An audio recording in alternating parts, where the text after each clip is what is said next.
ಸೀತಾಪತಿ ಆ ಶಶಿಧರನ ಕಿವಿಯಲ್ಲಿ ಊದಿದ ಪ್ಲಾನ್ ಏನಾಯ್ತು?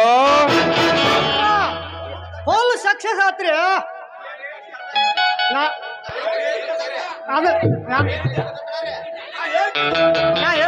ಫುಲ್ ಸಕ್ಸಸ್ ಆತ್ರಿ. ಮನಿಗೆ ಹೋದ್ಕೂಲ ಬೆಂಕಿ ಆಯ್ತು, ದಗ್ಗದಾಗ ಗುರಿ ಆದೈತ್ರಿ. ನೊಂದಂಗ ಆಗೈತ್ರಿ, ನೊಂದಂಗ ಆಗೈತೆ. ಹತ್ತಿ ಉರಿಲೇಬೇಕು ಸೀತಾಪತಿ, ಬೆಂಕಿ ಹತ್ತಿ ಉರಿಲೇಬೇಕು ಅಂತೂ ಆ ಬೀರ ನನಗೆ ಮಾತನಾಡಿದ್ದು ನೋಡಿದರೆ ಈಗ ಅವನ ಜೀವಂತ ಹಿಡಿದು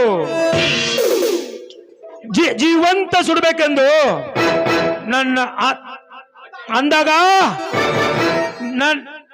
ನನ್ನ ಹೊಟ್ಟೆಯಲ್ಲಿ ಹತ್ತಿದ ಬೆಂಕಿ ಆರ ತೊಡಗುತ್ತಿದೆ. ಈಗಾರ ಹೇಳ್ರಿ ಗೌಡ್ರ, ಅವನಾದ್ರೇನು ಯಾವ ಸೂರನ ಆದ್ರು ಅವನ ತಂದ ನಿಮ್ಮ ಪವಿತ್ರ ಪಾದ ಮ್ಯಾಗ ಕಡದ ಹಾಕ ಬಿಡ್ತೀನಿ ಗೌಡ್ರಿ. ಅಪ್ಪಣಿ ಕೊಟ್ಟ ಬಿಡ್ರಿ. ತಮ್ಮ ಯಾಕೆ ಅವ್ನ ಕೈ ಕಡ್ದು ಹಾಳು ಮಾಡಿಕೊಟ್ಲಿ ತಮ್ಮ? ತಣ್ಣ ತಣ್ಣ ಉರಿಯಾದೈತ ನೋಡ್ ಸೀತಾಪತಿ, ಹಿಂದೆ ಮುಂದೆ ಅನ್ನುವ ಮಾತು ತೆಗೆದಾಕ್ಬಿಡು. ಈ ವೀರನಗೌಡ ಕಣ್ಣಿಟ್ಟಿದ ಕರಿ ತೆಗೆದುಕೊಂಡೇ ತಿರ್ಬೇಕು.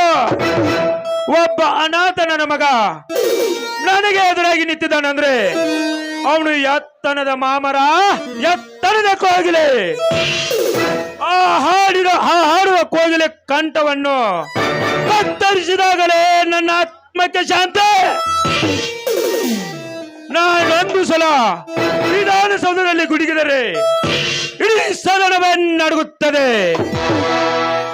ನಾನೊಂದು ಸಲ ಈ ರಸ್ತೆಯಲ್ಲಿ ನಡೆದು ಬಂದರೆ ಇಡೀ ಗಂಡು ಹೆಣ್ಣು ಕುಲವೇ ಸರಿದು ಸಾಲಾಗಿ ನಿಂತು ಕೈ ಮುಗಿತಿರುವಾಗ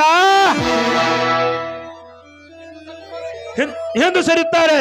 ಅಂದಾಗ ಸೀತಾ ಬೇಗ ಹಾಕಿಸೋ ಈ ಶಶಿಯಿಂದ ಇದಕ್ಕೆ ಕೋತ.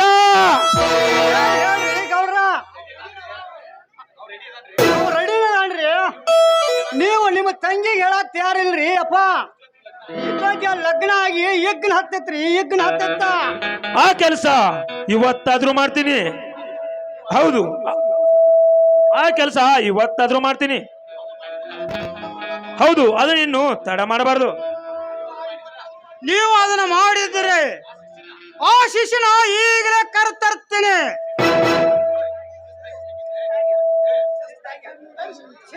ತಂಗಿ ತರಿಸ, ಶಿಸ್ತಾಗಿ ಸಂಗೀತ ತರಿಸ. ಆ ಲಕ್ಷ್ಮಣ್ ಬೆಕ್ಕ ಮಾಡಿ ಮನ್ಯಾಗ ಕುಂಡಿಸ. ನಮ್ಮ ಕೊರ ಕಮಾನ ಬಾರ್ಸಾಕ್ ಕೇಳ. ಕಂಬರ್ ಮಲೋಗ ಬಡ್ಗಾರ್ಸ್ ಹೋಗೋಗ ಹಾಡ ಕೇಳ. ನಮ್ಮ ಹಿಂಗಿರಿಯಾಳ ಮಲ್ಲಪ್ಪಗೆ ಅಡಿಗೆ ಮಾಡಕ್ ಹೇಳ. ನಮ್ಮ ಸಂಗೊಳ್ಳಿ ಮಡಿ ಮಂತ್ರ ಹಿಡಾಕ್ ಹೇಳ. ನಮ್ಮ ಲಕ್ಷ್ಮಣ್ ಮದಿ ನಡ್ಕೊಂಡು ಇಟ್ಟೋದ್ಗೆ ತುತ್ತೂರಿ ಊದಾ ಬಿಡ್ತೀವ್ರಿ. ಈಗ ಅವ್ರ ತುತ್ತೂರಿ ಊದಾ ಬಿಡ್ತವ. ಎದ್ರೆ ಇರ್ಬೇಕು ನಿನ್ನಂತ ಕಳ್ಳನರೇ.